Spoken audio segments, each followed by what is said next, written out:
সকলকে জয় যিশু।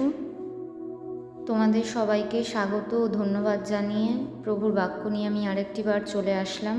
আরও একটা সুন্দর দিন, আরও একটা সুন্দর সময়। প্রত্যেকটা দিনের মতো আজকের এই দিনটা, এই সময়টা প্রভু আমাদেরকে উপহার দিয়েছে।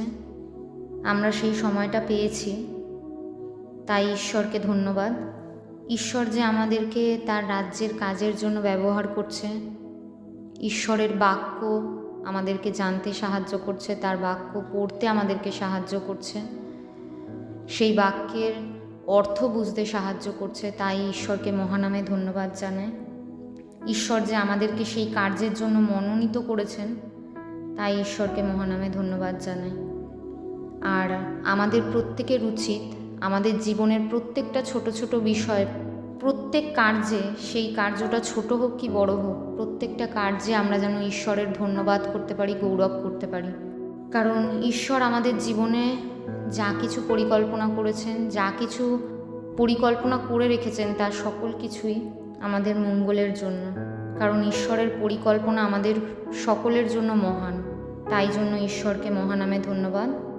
আজ আমি আপনাদের গীত সংহিতা 1 পাঠ করে শোনাচ্ছি। তাহলে আসুন আমরা সকলে গীত সংহিতা 1 পাঠ করি।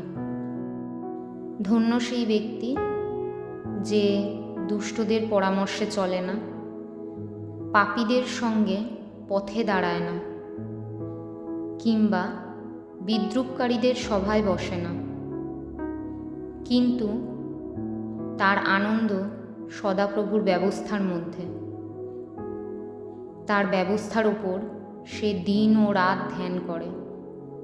সে এমন একটি গাছের মতো হবে যা জলের প্রবাহের কাছে রোপিত, যা সঠিক দিনের তার ফল উৎপন্ন করে, যার পাতা শুকিয়ে যায় না। যা কিছু করে তাতে উন্নতি লাভ করবে। দুষ্টেরা সেই রকম নয়, কিন্তু বরং তারা তুষের মতো, যা বাতাস উড়িয়ে নিয়ে যায়। তাই দুষ্টেরা বিচারের মধ্যে দাঁড়াবে না, পাপীরাও ধার্মিকদের সভার মধ্যে থাকবে না। কিন্তু সদাপ্রভু ধার্মিকদের পথ জানেন, কিন্তু দুষ্টদের পথ বিনষ্ট হবে। বাইবেলের বাক্য আমাদেরকে যা বলছে তা হলো সমস্ত রকম পাপ কার্য থেকে যেন আমরা বিরত থাকতে পারি। এখন আমাদের প্রত্যেকেরই এটা মনে হতে পারে যে কোনটা ঠিক কোনটা ভুল সেটা আমরা বুঝবো কি করে।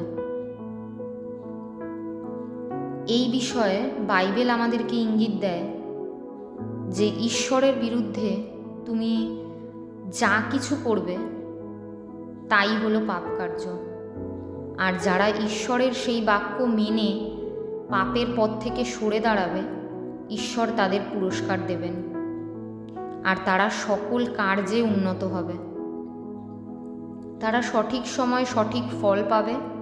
আর যারা প্রভুর রাজ্যের সেই ধার্মিকতাকে পালন করবে, প্রভু তাদের সঠিক পথ নির্দেশ করবেন। কারণ ঈশ্বরই তো আমাদের জীবনের পথপ্রদর্শক। বাইবেল আমাদেরকে প্রত্যেকটা ক্ষেত্রে এই ইঙ্গিতই দেয়। তাই ঈশ্বরকে আরেকটি বার ধন্যবাদ জানাই। ঈশ্বরের বাক্যে আশীর্বাদ হোক। সকলকে জয় যিশু।